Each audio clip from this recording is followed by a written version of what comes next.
अल्लाह, एक तो इस ज़हीर ने मेरी कॉल कर। अरे तो ज़ुहैब का कॉल है। Good morning. ना मॉर्निंग गुड है, ना नून गुड है, ना नाइट गुड है। इनफैक्ट मैंने तो अपनी जान लेने की भी कोशिश की थी। अल्लाह ना करे ज़ुहैब, मेरे तुम्हारे दुश्मन, तुम्हारी जिंदगी पर तुमसे ज्यादा मेरा हक है, तो आइंदा ऐसी गलती मत करना। अब मेरी जिंदगी पर अपना हक क्यों जता रही? क्योंकि ज़ुहैब, तुम कल भी मेरी जिंदगी थे और आज भी मेरी जिंदगी हो। मुझसे पूछो, मैं तुम्हारे बगैर मर भी नहीं सकती।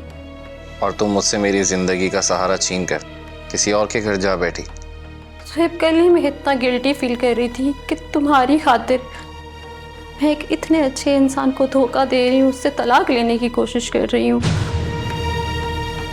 और अपनी इतनी अच्छी सास के नाक में दम करके रखा हुआ है। मोहब्बत करने वाले माँ बेटे का एक दूसरे से दिल खराब कर रही हूँ। और बताओ, तुम्हारे लिए क्या करूँ मैं? आज तुम्हारे प्यार को आजमाने को जी चाहता है। बोलो, आजमाओ। अब पता नहीं ज़ुहैब, तुम क्या कह बैठो। अच्छा बताओ, क्या इम्तिहान दूँ अपने प्यार का? मिलने आ जाओ मुझसे आज। देखो ज़ुहैब, मैं अभी घर से नहीं निकल सकूंगी। चलो इतना ही कर दो कि मुझे अपने ससुराल का एड्रेस तो दे दो। उस घर की तरह मैं तुम्हारी इस गलियों के चक्कर भी लगाना शुरू कर दूंगा। कम से कम इस बहाने में तुम्हें देख तो सकूंगा।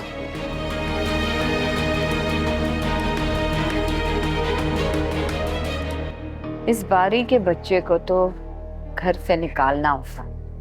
जैसे इसके बाप को झूठा इल्जाम लगा के मैंने निकाला था, उसको भी निकालना पड़ेगा। गुड मॉर्निंग ताई।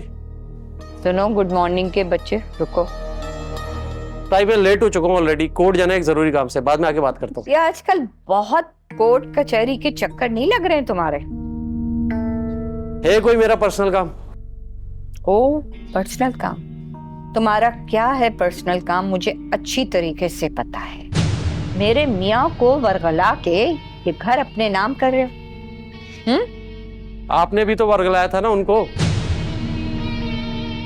इस मकान में मेरे बाप का हिस्सा था, हड़पना चाह रही थी आप, याद है? इस घर पे मेरा हक था, मेरा हक है और मेरा हक रहेगा, समझे तुम? देखती हूं मैं कैसे तुम इस मकान को हड़प करते हो। तो आप मुझे चैलेंज कर रही हैं? चैलेंज कर रही हूं और डंके की चोट पे कर रही हूं। अच्छा ठीक हो गया, मैदान हाजिर है, आ जाएं, उतरे मैदान में।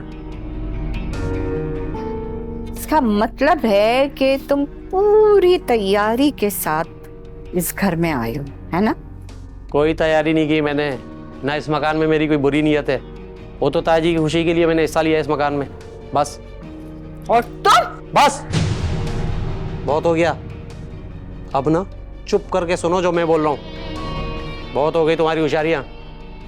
आज के बाद वार करने की कोशिश की ना, पलटकर ऐसा वार करूंगा कि तुम्हारी हस्ती और तुम्हारे सारे मंसूबे तहस नहस हो जाएंगे, समझी? चलता हूं।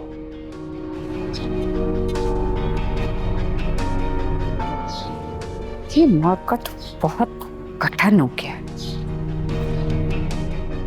इसका कोई ना कोई तो मुझे इंतजाम करना पड़ेगा।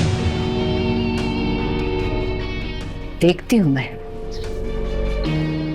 कैसे करता है ये घर अपने नाम। इसका नाम है मेरा। अरे अब्बा, आप फाहद से इतना नरम क्यों पड़ गए? मैंने इतनी मुश्किल से जेवरात चुराकर घर में आग लगाई थी और आपने फिर फाहद की मदद करके उसको नरम कर दिया। अरे सोना नहीं था उस दिन। फाहद क्या कह रहा था कि घर के बीच में दीवार खड़ी करा देगा, दीवार। तो क्या करें अब्बा? इस डर से परी को कबूल लें? अरे रहने दे इस रिश्ते को। अरे फाहद से बिगाड़ कर भी तो रिश्ता नहीं तोड़ा जा सकता। सुनो, अब हम इस रिश्ते को तोड़वाने के लिए नाजों का इस्तेमाल करें। नाजो? नाजों को हम फाहद का रिश्ता तोड़वाने के लिए हथियार की तरह इस्तेमाल करेंगे अब। और अब्बा वो किस तरह? अरे पहले हम नाजों से मेलजोल बढ़ाते हैं, मुझे अंदाजा हो चुका है कि नाजो की माँ यानी परी की सुतेली माँ परी की पक्की दुश्मन है। इस तरह नाजो हुई घर का भेदी और घर का भेदी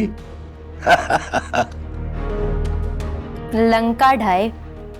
लेकिन अब्बा, नाजो हमसे मेलजोल क्यों बढ़ाने लगी और वो क्यों हमसे मिलने लगी भला? भाई मैं मिलके उसके सामने खूब रोना गाना करूंगा कि परी ने हम बाप बेटी की जिंदगी अजीरन की हुई है। इस तरह वो हमारी तरफ हो जाएगी। और नाजो से मिलेंगे कैसे? मतलब उसका घर?